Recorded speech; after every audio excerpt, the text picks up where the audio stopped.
ఆపదామపహర్తారం దాతారం సర్వసంపదాం లోకాభిరామం శ్రీరామం భూయో భూయో నమామ్యహం. కాశ్యపాన్వయ సంజాతం నారసింహపదాశ్రితం రామానుజగురుం వందే పాణినీయపయోనిధిం.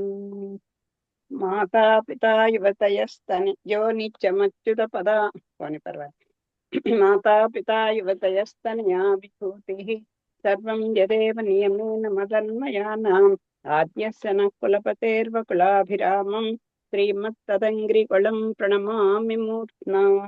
యో నిత్యమచ్యుత పదాంబుజయుగ్మరుక్మ వ్యామోహతస్తరాణి తృణాయ మేనే అస్మద్గురోర్భగవతోస్య దయైకసిన్ధోః రామానుజస్య చరణౌ శరణం ప్రపద్యే. ఇవాళ మనం మా మా తల్లిగారు రచించినటువంటి స్వీయ రచనలలో మనం రామాయణం ఉత్తరకాండతో సహా మన రామాయణ గురువు గారు అయినటువంటి నరసింహాచార్య స్వామి వారి చేత మనం విన్నాము. సంస్కృత శ్లోకాలకి తెలుగు మా అమ్మగారు రాసినటువంటి వచన రామాయణం కూడా మనం పూర్తిగా విన్నాం, వినే అదృష్టవంతులం అయ్యాం. ఇప్పుడు ఆవిడ యొక్క మిగతా రచనలన్నీ ఒకసారి పరిచయం చేసి దాంట్లో రామాయణ చరిత్ర గురించి అక్కడ ఉన్నది ఉన్నట్టుగా చదివే ప్రయత్నం చేస్తాను. ఎందుకంటే పుస్తకాలు ఉన్నాయి కదా అనుకుంటే ఇప్పుడు ఈ వీడియో గన్లో పుస్తకం పట్టుకుని కూర్చునేటువంటి అలవాటు పోయింది. అవకాశం కూడా ఉండట్లేదు చాలా మందికి. అంచేత మనం ఏదో పనులు చేసుకుంటూ కొంచెం వినేటువంటి అవకాశం ఇప్పుడు మనకి కలిగింది కనుక అలా అయినా ఓసారి వింటామని మేము కూడా మా తల్లిగారి పుస్తకాలను ఓసారి ఈ రకంగా మీ అందరి నిమిషగా పెట్టుకొని మేము కూడా చదువుకునే భాగ్యం కలుగుతుందని మొదలు పెడుతున్నాను, శాసిస్తున్నాను. మా అమ్మగారు రామాయణం అయిన తర్వాత రామాయణ శరథుని కోడళ్ళు మైథిలి, ఊర్మిళ, శివతకీర్తి, మాండవి వీరి గురించి ఖండకావ్యాలు రచించింది. ఇది ఈ ఖండకావ్యాలకి గుదిమెళ్ళ రామానుజాచార్య స్వామి వారు రాసినటువంటి పద్య కావ్యాలకి ఈవిడ తెలుగు అనువాదం చేశారు. తర్వాత ఏమో మంత్రద్వయ మహత్యం అని చెప్పేసి నారాయణ మంత్రం ద్వయ మంత్రార్థాలు రెండు కూడా ఆవిడ శైలిలో రచించారు. తర్వాత సన్మార్గ దర్శనం, ఆత్మజ్ఞానాంధకారము అని, జ్ఞానమునకు ఆధారము, అంధకారం కాదు ఆత్మ జ్ఞానమునకు ఆధారము అనేటువంటిది సన్మార్గ దర్శనం. తర్వాత రామానుజ చరిత్ర, తర్వాత ఏమో ఇంకా మా శబరి ఖండకావ్యాల్లోని శబరి, అహం వేద్మి, సిద్ధాశ్రమం, తర్వాత అహం వేద్మి, శబరి, పర్ణశాల, పంచపటి, ఇవి 4 కూడా వచన కావ్యాలుగా వచ్చాయి. భగవత్ కృప ఉంటే తప్పకుండా కూడా నెమ్మదిగా చదువుకునే అవకాశం కలగాలని మనం ప్రార్థిద్దాం. ఈ రామానుజులు మనకి ఎలా ఇదంటే భగవద్ ఆజ్ఞతే శ్రీమన్నారాయణ యొక్క సంకల్పం చేతనే ఉభయ విభూతులకి కూడా రామానుజులకి పట్టం కట్టి స్వామి తన యొక్క సిద్ధాంతాన్ని మన ప్రపంచంలోకి వ్యాప్తి చేసేటువంటి పని కోసమని రామానుజుల్ని శేషాంశం సంభూతులైనటువంటి రామానుజులకి అప్పచెప్పడం, వారు ఇక్కడ ఒక 200 సంవత్సరాలు ఉండమని ఆ స్వామి ఆజ్ఞిస్తే ఇంకా 120 సంవత్సరాల తర్వాత ఇంకా నేను ఉండలేను అని చెప్పేసి స్వామి దగ్గరికి వెళ్ళిపోవడం మనం అక్కడక్కడ విన్నవన్నీ కూడా. ఆ తర్వాత మామనులు వచ్చారు, వారి యొక్క మిగతా కాలాన్ని వారు మనకి ప్రసాదించారు. అంటే ఇక్కడ ఎందుకు ఈ రామానుజుల యొక్క గొప్పతనం దేన్ని బట్టి తెలుస్తుంది అంటే మనకి ఉత్తారకులు ఆచార్యులే అని చెప్పడం కోసమే, తెలియజేయడం కోసమే మనకి ఈ ఈ కథలు వచ్చాయి. ఎందుకంటే భగవంతుని కంటే ఆచార్యుడు గొప్పవాడా అంటే ఉభయ విభూతులకి కూడా తన దీనిని తెలియజేసేటువంటి ప్రజ్ఞ ఆచార్యుడికే ఉంటుంది. డైరెక్ట్ గా నేను ఇంతవాణ్ణి అంతవాణ్ణి అని చెప్పితే అంత మనకి ప్రజల్లోకి అది వెళ్ళదు. అంచేత దానికి నిదర్శనంగా మరి రామచంద్రాచార్య స్వామి వారు అనుకరించినటువంటి కృష్ణమయ్య కథను కనుక మనం చదువుకుంటే, ఆ తాండవ కృష్ణమాచార్యులు సింహాచలంలో మనకి ఉండేవారని, సింహాచనాథుడు ఈయన పాట పాడుతుంటే ఆయన స్వామి సాక్షాత్తు ఆయన నృత్యం చేసేవారిని ఇవన్నీ మనకి స్థల పురాణాల్లో తెలుస్తుంటాయి. ఆఖరికి నేను మోక్షమయ్య స్వామి ఇంకా నాకు పెద్దవాడిని అయిపోయానంటే రామాంజలి వచ్చే వరకు ఆగు అని చెప్పడం. అప్పుడు దాసోహం అనేది పదం అదే మనకి ఇది అహం దాసహ, నేను నీకు దాసుణ్ణి అని చెప్పి రామాంజలి మీద ఆయనకి శరణాగతి చేస్తే అప్పుడు వారికి ముక్తి కలిగింది అనేటువంటిది కూడా పెద్దల యొక్క సూక్తులను బట్టి తెలుస్తున్నాయి మనకి.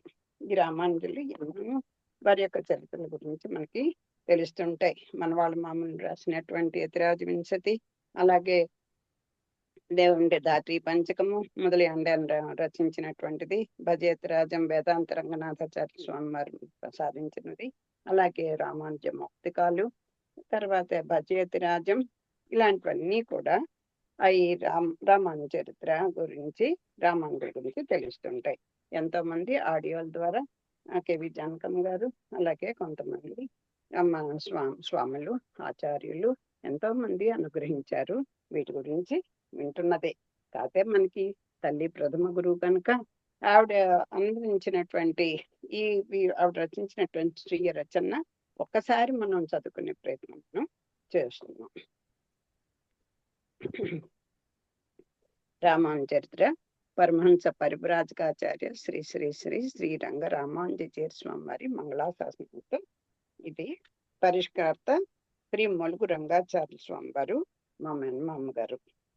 ఇక్కడ వీరికి ఈ గ్రంథానికి వినతిగా మన శ్రీ భాష అప్లాచార్య వారు అనుగ్రహించినటువంటి వినతిని మనం ఒకసారి చదువుకున్నాం. అంటే ఏదైనా శంకులో పోస్తే కానీ తీర్థం కాదు కదా. పెద్దల యొక్క ఆమోదాన్ని పొందితే, మహానుభావుల యొక్క ఆమోదాన్ని పొందినటువంటి భాగ్యవంతురాలు అమ్మగారు. అదొక్కసారి చదువుకున్నాం. పెద్దల్ని వాళ్ళ యొక్క కటాక్షాన్ని ఒక్కసారి మనం తలుచుకోవడం కూడా మన విధి. శ్రీమద్ తిరుమల పెద్దింటి వెంకట సీతమ్మ గారు రాఘవ ధర్మపత్ని, మా నాన్నగారి పేరు. నిత్య పవిత్ర చరిత్ర, మహాభాగవతోత్తమరాలు. ఆమెకు జన్మసిద్ధమగు భక్తి, భాగవత ప్రీతి, కవన శక్తి, రచనా పాటవము మొదలగు శక్తులు ఎన్నో ఉన్నాయి. వారి ఆరాధ్య దైవము సకల భువన సామ్రాజ్య లక్ష్మీ సమేత శ్రీమన్నారాయణ స్వామి. భగవద్భక్తి కంటే ఆమెలో ప్రస్ఫుటంగా నట్టినది ఆమె వినీత మధుర సిగ్ధ భాషణము, బంధుప్రీతి, ఆదరము ఆమె సహజ లక్షణములు. ఆ తల్లికి మేము అప్తుల మగుట మా భాగ్యము. వారింటి ఆడబడుచు మా శ్రీమతి. ఆ సంబంధం చేతనే వారి దంపతులు మమ్మల్ని ఎంతో ఆదరించరు. వారు ఇంతకు ముందు ఎన్నో భగవత్ సంబంధములకు గ్రంథములు వ్రాసినారు. కానీ ఇది వారి ఆధ్యాత్మిక జీవితాన్ని ప్రకాశింపచేసే శిరోభూషణము. సూర్యరశ్మి కమలములను వికసింపచేయట సహజమే. ఆ కమలములు నీట బాసిన కమలాత్మని రశ్మి దాని కాంతిని చెరచివేయును. అట్లే జగద్గురువులకు భగవద్ రామాంజలి సంబంధం ఉన్ననాడే భగవత్ కృప మన ఆత్మలను వికసింపచేయును. ఆచార సంబంధం లేని ఆత్మలను పురుషకార భూతురాలకు కమలా సంబంధము కూడా ఉజ్జీవింపజేయజాలదు అను రహస్యము నెరింగిన మా సీతమ్మ తల్లి ఎన్నో విధాల స్వామి వైభవమును ప్రకాశింపచేసి ప్రధానముగా ప్రకాశింపచేయవలసింది గురు వైభవమే అని భగవద్ రామానుజ చరిత్రను గ్రంథ రూపమున సంతరించి జన్మమును ధన్యమునర్చుకొనినారు. తాము ఎరింగిన దానిని అనుభవించి చర్వణ చేసి ఆనందించి తాము విజయించుటే కాక తమ సంబంధము కల వారందరూ రామానుజ చరిత్ర చదివి తరించవలెనని గ్రంథ రూపముగా వ్రాసిరి. ఇంతకు ముందు ఎందరో వ్రాసినారు, కానీ అవి సామాన్యులకు ఇంత వివరముగా చరిత్రను అందింపవు. శ్రీ వైష్ణవులమను కొనుచున్న వారిలో 100కి 1 2 తప్ప మన దర్శన ప్రవర్తకులై జాతి వర్గ వర్ణ భేదం లేకుండా అందరకు మోక్షమును అందించిన రామానుజ చరిత్ర సమగ్రముగా తెలియదు. శ్రీ వైష్ణవులమను కొనుచున్న వారికి తమ మతమును ప్రవర్తింపచేసిన వారి చరిత్రము తెలియకపోవట కంటే మహా పాపహేతు మరొకటి లేదు. ఆచార్య సూక్తి ముక్తావళి, ప్రపన్నామృతము అందరూ చదివి అర్థం చేసుకొనలేరు. వచనంలో కొందరు వ్రాసిన భాష సులభముగా ఉండదు. అందుచే మా సీతమ్మ తల్లి వ్రాసిన ఈ రామానుజ చరిత్ర త్వరలో ప్రకాశితము కావలెను. శ్రీ వైష్ణవ గృహములలో ఉన్న పెద్దలు పిల్లలు తప్పక చదవాలి. సాధు శీలము సదాచారము అందరికీ లభించాలి అనే ఉదార సంకల్పంతో ఆమె చేసిన ప్రయత్నము ప్రశంసనీయము. ఆమె కుమారులు సంస్కారవంతులు, మాతృభక్తి పరాయణులు, ఉదార సంకల్పులు కావున ఆమె వ్రాసిన ఇతర గ్రంథముల కంటే ముందుగా ఈ భగవద్ రామానుజ చరిత్రను ముద్రించి సకల శ్రీ వైష్ణవ కోటికి అందించి వారి మాతృభక్తిని ప్రకటించుకొందురుగాక అని ఆశిస్తున్నాను. వారికి వారి కుటుంబములకు భగవద్ రామానుజ కటాక్షంతే శ్రీ సకల భువన సామ్రాజ్యలక్ష్మి సమేత శ్రీమన్నారాయణ స్వామి ఐహిక ఆముష్మిక పారమార్థిక సకలాభ్యుదయములను ప్రసాదించుగాక అని శ్రీపతిని ప్రార్థించుచున్నాను. ఇది దాస శ్రీ భాష్యములాచార్య స్వామి వారు. ముందు మాట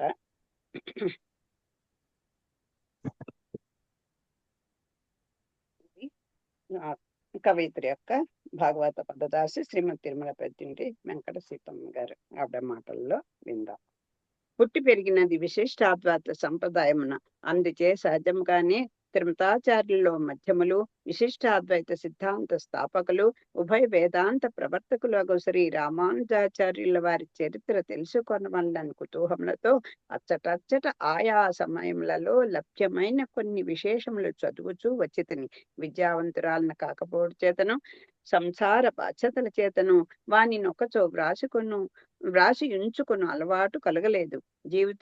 జీవితపు పొద్దువాటారుచు కష్ట సుఖముల అనుభవం తర్వాత బాధ్యతలు ఒక్కొక్కటిగా విడిచుట అయిన కొలది రామానుజుల వారి చరిత్రలో జ్ఞప్తిని వీడకున్న విషయములు క్రోడీకరించి ఒకచో వ్రాసిన బాగుగా నుండునను అభిలాష బలపడి సమర్థత లేకున్నను కేవలము కుతూహలమే బలముగా ఈ రచన ప్రారంభించితిని.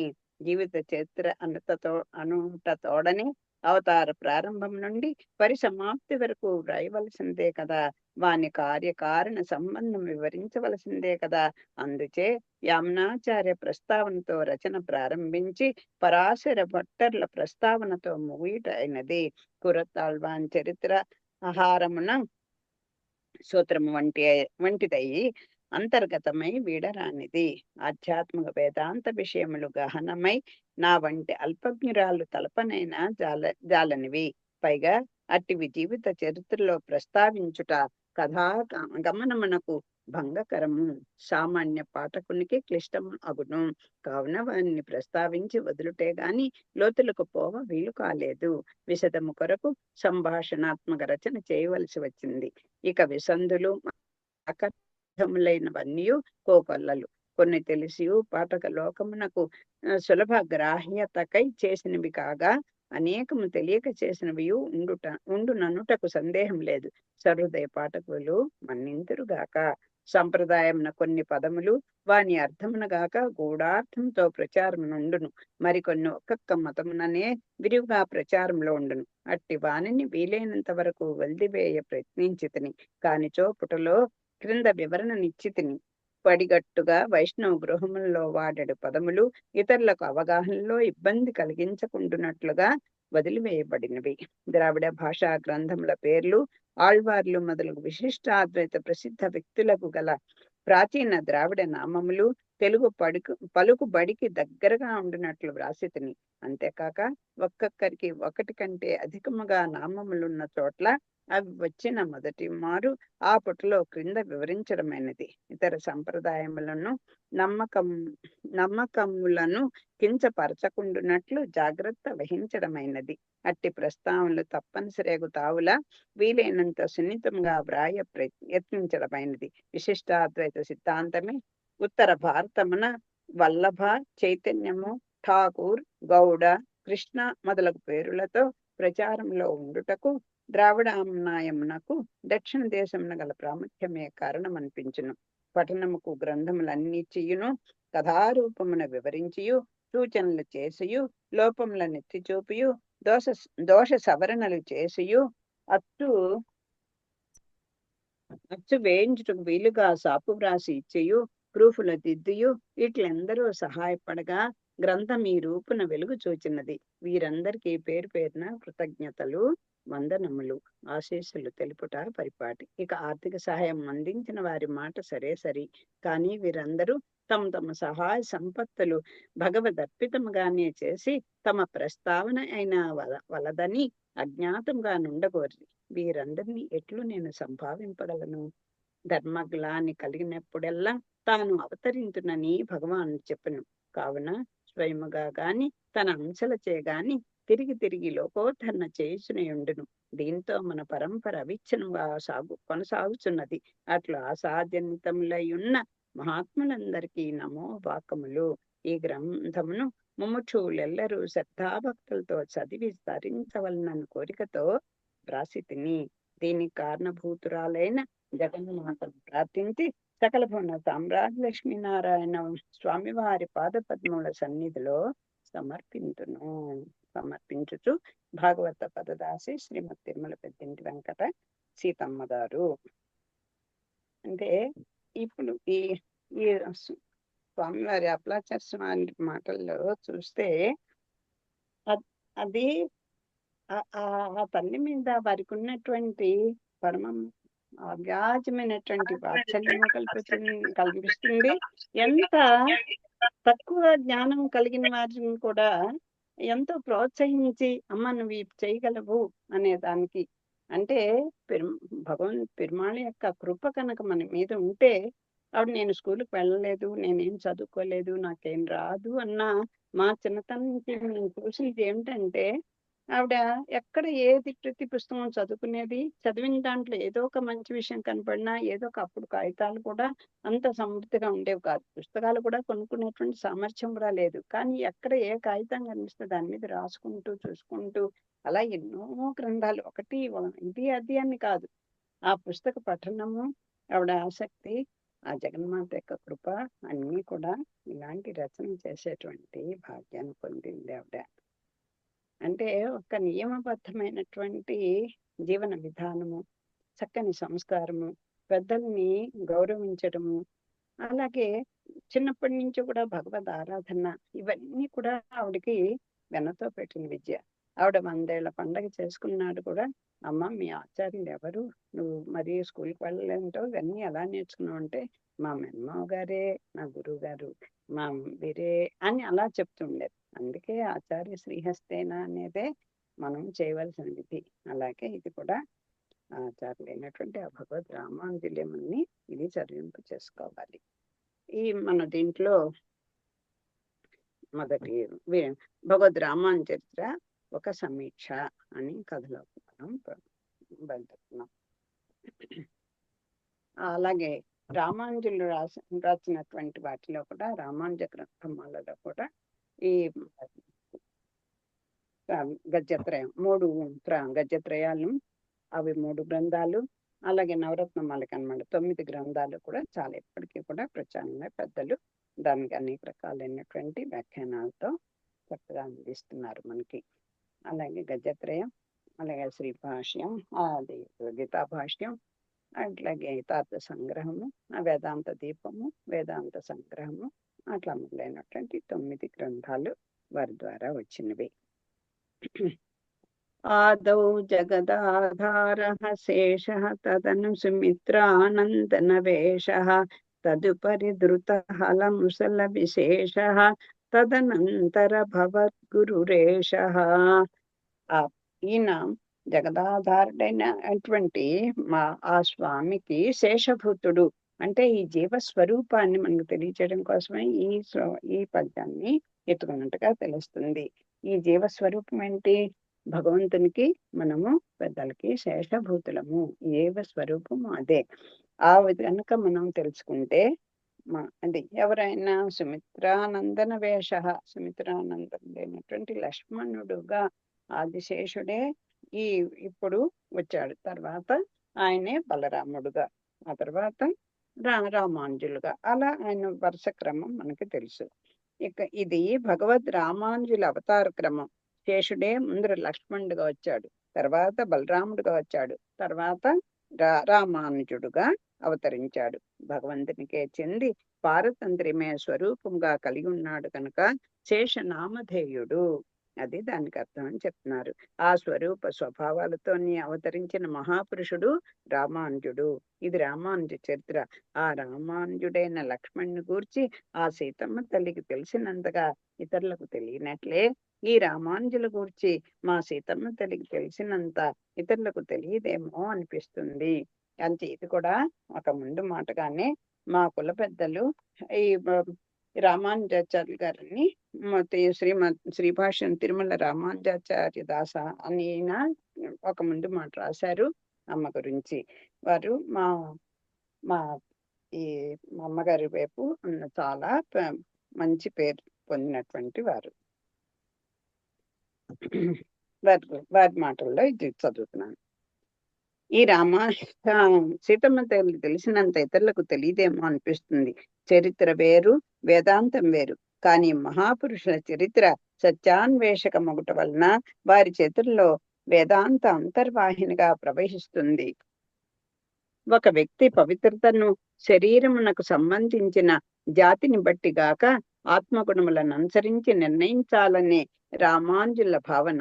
ధనుర్దాసు విషయంలో వారి ఆచరణ ఈ సంగతి నిరూపించింది. ధనుర్దాసు పుట్టుకచే శూద్రుడు, కానీ రామానుజ కృపాపాత్రుడై భాగవతోత్తముడైనాడు. కానీ రామానుజ అనుయాయులు అతన్ని సుదరభావంతోనే చూచరి.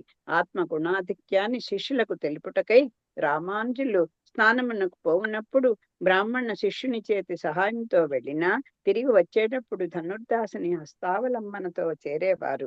ఆ అసూయాపరులకు శిష్యులకు ధనుర్దాసుని భాగవత భక్తిని నిరూపించి పరిశపెట్టిన చరిత్ర సుప్రసిద్ధమైంది.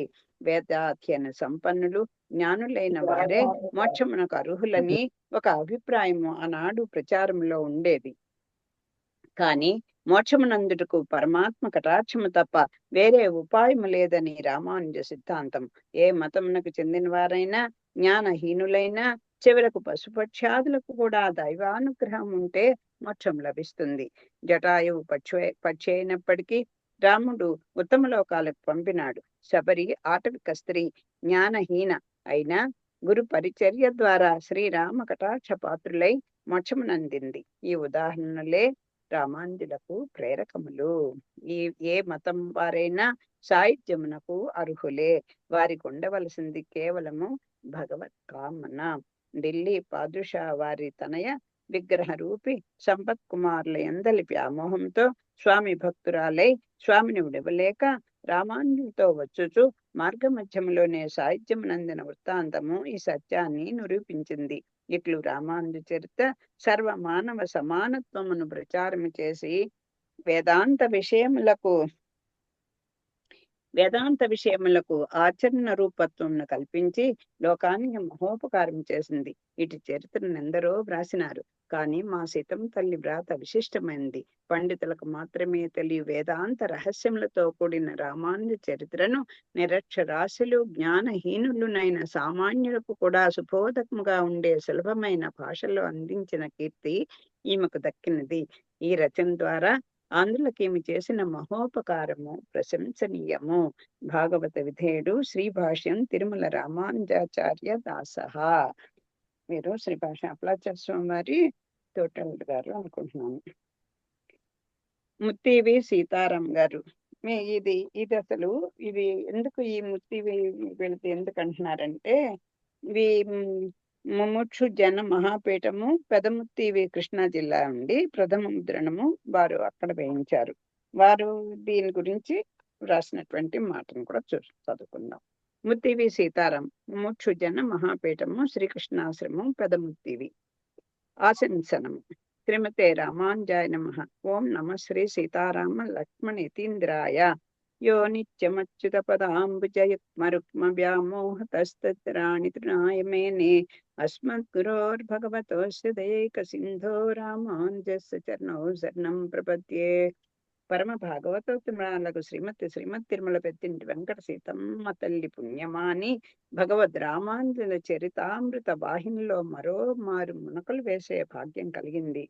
నా అయం ఆత్మా ప్రవచనేన లభ్యః న మేధయా న బహునా శృతేన యా మే వైష శృణుతే తేన లభ్యాః. భగవద్ అనుభవం పొందటానికి భగవత్ కరుణ తప్ప వేరే సాధనం ఏదీ లేదని, భగవత్ కృపాపాత్రుడైన నాడు భగవద్ అనుభవం పొందటానికి జాతి మత కుల లింగ వివక్ష అడ్డురాదని, రారాదని ముక్త కంఠంతో, జీవన్ముక్త కంఠంతో ఆచరణపూర్వకంగా ప్రచార ప్రసారాలు కావించిన మహాపురుషులు పరమ కారుణ్యమూర్తి భగవద్ రామానుజులు. అనేక సంప్రదాయముల మధ్య ఉన్న వైవిధ్యం వైరుధ్యంగాను, ఇతర సంప్రదాయముల పట్ల గల వైముఖ్యమే స్వసంప్రదాయం పట్ల అభినివేశంగాను పరిగణింపబడుతున్న నేటి కాలంలో భగవద్ రామానుజుల అవతార విశేషాలు, శ్రీవారి విశాల హృదయాన్ని వేనోళ్ల చాటి చెప్పే ఆయా ప్రత్యేకాంశాలు ప్రముఖంగా ప్రచారం కావటం అవసరము. అట్టి భగవద్ రామానుజ చరిత్రను సుమధురముగా సులలితముగా ఆంధ్ర జనులకు అందించి మహోపకారం చేసి విశిష్టాద్వైత సంప్రదాయానికి అపూర్వమైన సేవ చేశారు శ్రీమతి తిరుమల పెద్దింటి వెంకట సీతమ్మ తల్లి గారు. ఆ తల్లికి అభినందన పూర్వకంగా ప్రణమిల్లుతూ అట్టి సంప్రదాయ గ్రంథాలు ఇంకా అనేకం అందించి ఇతోధికంగా సంప్రదాయ సేవ చేస్తారని ఆశిస్తూ అట్టి అవకాశం ఆరోగ్యం ఆ తల్లికి ఆ కుటుంబానికి అనుగ్రహించవలసిందిగా భగవద్ రామానుజుల శ్రీ చరణాల మ్రోల శరణాగతి చేస్తున్నాను. రామానుజార్య దివ్యాజ్ఞ వర్తతాం అభివర్తతాం. దాసశేషుడు ముత్తివి సీతారాం గారు. ఇలాంటి మహానుభావులందరూ కూడా వారి యొక్క ప్రేమను పొందినటువంటి ఇక్కడ కథకి పడదాం. రామాయణ చరిత్ర ఆళవందారుల తపన. ముందర ఒక కంశం చదువుకున్నాం. దాంట్లో ఏదైనా ఒక విషయం నాకేదైనా స్ఫురిస్తే చెప్తున్న అవకాశం చూద్దాం. అప్పుడు క్షేమం కలుగును, ఈ లోకముందు ఆత్మలకు చెడు కాలం పోవును, సంకటములు కలిగించు నరక బాధలు నశించును, యామునకు ఈ లోకమున పని ఉండదు, కలిశక్తి తగ్గును. సాగర గంభీరుడైన స్వామితో చేరిన వైష్ణవ స్వాములు సమృద్ధియగు ఈ భూమిపై నిర్భయముగా ఈ దివ్య ప్రబంధమును పాడి నాట్యము చేయబోచున్నారు. ఈ అర్థములు కల తమిళ దివ్య ప్రబంధము తిరువాయిమొഴി 5వ పత్తునందలి మొదటి పాసురము శిష్యులకు వివరించుచు, ఇకపై చెప్పక నిశ్చేష్లే కన్నులు మూసి కొనల నుండి కన్నీరు విడుచుచున్న తమ ఆచార్యులైన యామునులను చూచి ఆకస్మికమైన ఈ మార్పుకు కారణమేమో అని వారి శిష్యులు కలవళ్ళపడిరి. ఈ పాసురము నమ్మాళ్ళవారు చెప్పిరి. ఈ కాలమున నరక బాధ ఉండదనిరి. దీని ప్రకారము క్షేమము కలుగుటకు కారణమేమియో ఎవరిని గురించి ఇట్లు చెప్పిరో అని యోచించితని. ఎవరో జన్మింపబోదురు, లేకున్నా ఈ చెడు కాలమున ఇట్లు జరుగునా, చెడు కార్యములు చేయించు కలి ఉన్నాడు, అతని ప్రభావం చేత దుష్కార్యములు చేయుటకు నరులున్నారు, పాప ఫలము అనుభవించుటకు నరకం ఉన్నది, కర్పానుభవమును ఇచ్చు యముడున్నాడు. ఈ ఆ మహాత్ములు మీరుగాక ఇతరులు ఎవరినూ లేరు అన్నారు శిష్యులు. నన్ను గురించి కాదు, నమ్మాళ్ళ వారు తమను గురించి చెప్పి ఉండరు, వారెంతో చేసిరి, కానీ విశిష్టాద్వైత సిద్ధాంతం స్థిరపడలేదు. మీరు నన్ను అనుచున్నారు, నాకేం తెలియను, అల్పజ్ఞుడను, నన్ను గూర్చి అని ఉండరు, సర్వలోక గురుడై ఒకరు జన్మింతురు, వారిని గూర్చియే చెప్పి ఉందురు అని అంటున్నారు యామునులు. సరే, జన్మింపనుండు చూతము. ఏది ఏమైనను అట్టి మహనీయుడు నేనుండగానే పుట్టడో. శ్రీ రంగనాథ, నీ కృపచేత శీఘ్రంగా అవతరించిన ఎంత ఆనందముగా ఉండును అని. యామునులు అంటే యామునులకే ఆళ్వందార్ అని కూడా ఒక పేరుంది. తిరువాయిమొഴి రచించినటువంటి వారు నమ్మాళ్ళవార్లు.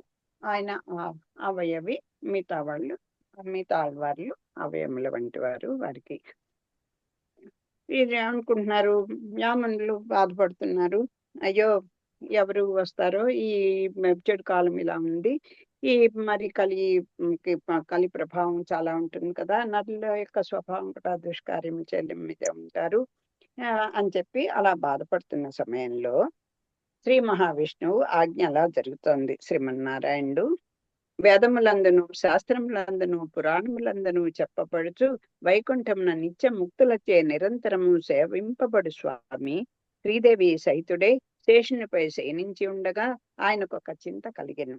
అది శేషుడు గమనించెను. స్వామి, నీవు నిత్యమును సుఖముగా శయనించుచుండు వాడవు, సమస్త ప్రాణుల చింత తీర్చువాడవు, అట్టి నీకు చింత ఎలా కలిగినది అని ప్రశ్నించాడు. అందరు ప్రాణులు నా బిడ్డలే, కలి చెడ్డవాడు, వారిని నరకమును త్రోయును, ప్రాణులు చెడుదురు, అంతకు ప్రతిక్రియ ఏర్పడలేదు, ఏమి చేయవలేను? శంఖ చక్ర ఆయుధాంశముల చేతను నిత్య సూరులను భూమిపై పుట్టిరు కదా. అవును, జన్మించి భక్తి భావంతో నాకు మంగళాశాసనము కావించి నా కళ్యాణ గుణములను గ్రంథములో వర్ణించిరి. కానీ అవి స్థిరములు కావు కదా. స్థిరమైన సిద్ధాంత ప్రతిపాదన ప్రచారములు జరగవలెను, అందులకేమి చేయవలసి ఉండును?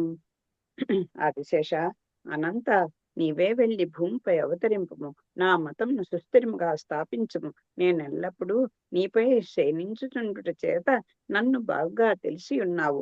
నీవు పోయి నా మతమును స్థాపన చేసిరమ్ము. స్వామి తమ ఆజ్ఞ.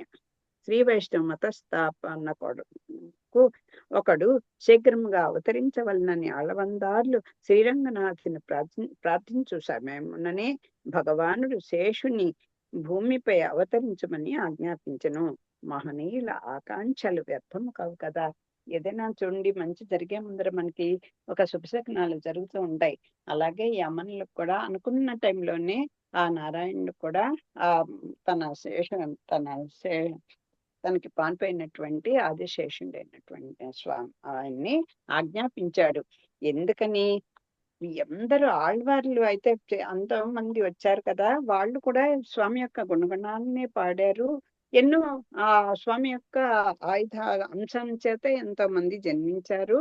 జన్మించి ఎంతో రకంగా స్వామి యొక్క కళ్యాణ గుణాలు పాడారు. కానీ నా నా నా యొక్క ఆ పరత్వాన్ని ఎవరు కూడా సుస్థిరంగా స్థాపింప చేయలేదు. సిద్ధాంతపరమైనటువంటి ప్రతిపాదన, స్థిరమైనటువంటి సిద్ధాంత ప్రతిపాదన ప్రచారములు జరగాలి కదా అని స్వామి విచారిస్తుంటే ఆదిశేషుడికి ఆయన తెలియదే ఉంది. ఆయన ఎలా కావాలంటే అలాగ మారిపోతుంటాడు స్వామికి.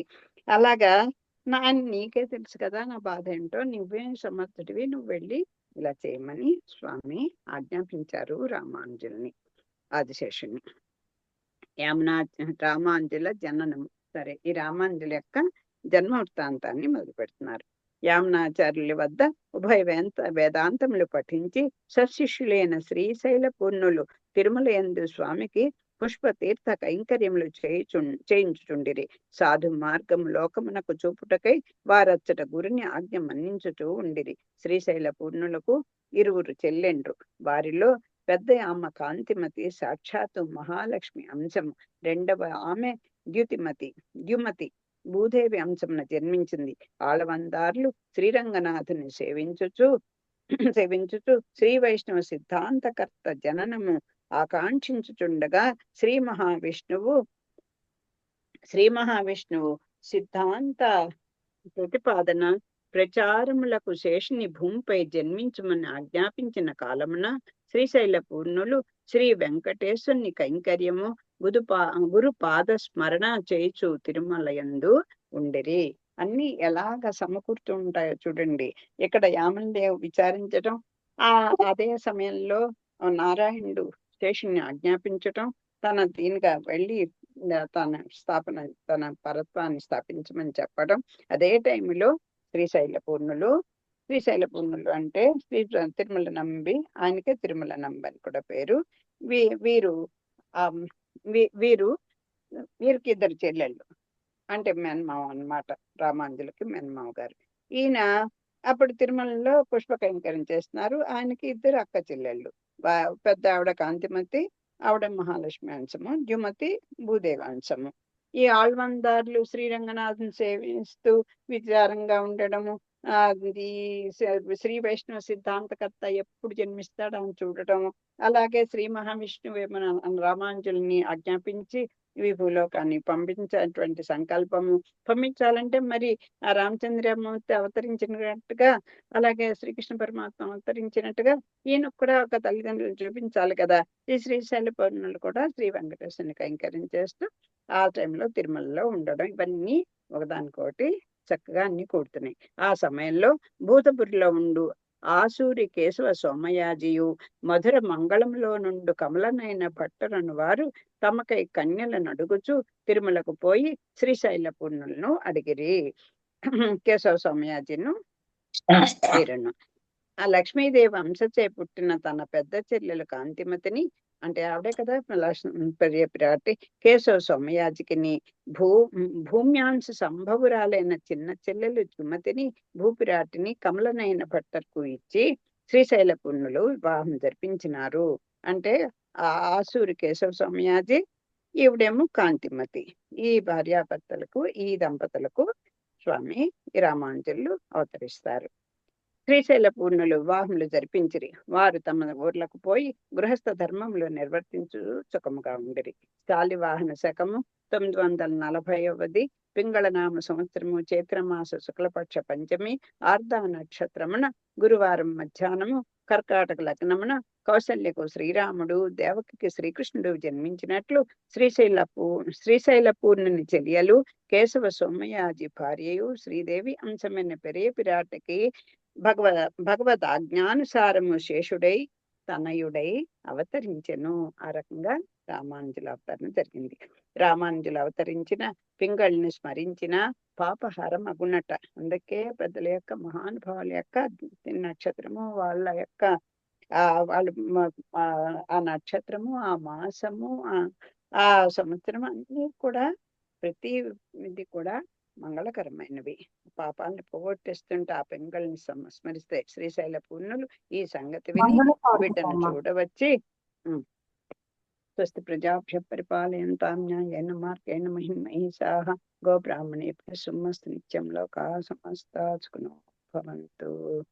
సర్వం శ్రీకృష్ణార్పణమస్తు. స్వస్తి.